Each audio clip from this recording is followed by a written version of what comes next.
On today's episode of Crappy RV, the owner's manual. Anytime I bought a car or truck in my life, I've got an owner's manual and a maintenance schedule with it. In fact, when I bought my first RV, I got a really nice owner's manual. It had tabs in there, it was spiral bound, it had all the different appliance warranties, everything was nicely made in there. But when I bought my most recent RV, I got this. And that's not even the owner's manual. It's just all the other manuals for the appliances in there. There's manuals for like my Norgold, my Winegard, my TVs. I got 3 just for the air conditioners, even though I have 3 of the same air conditioners on there. The owner's manual is actually online. There's 144 pages of the owner's manual online. Now, as much as I like stuff being digital and being paperless, one of the things I don't like being paperless is my owner's manual.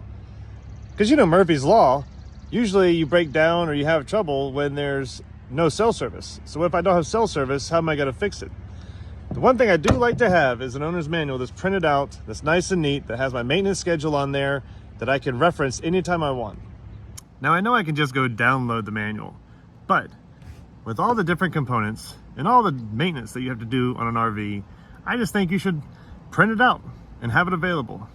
What do you think? Do you think we should print manuals, or do you think they should be digital? Good luck out there.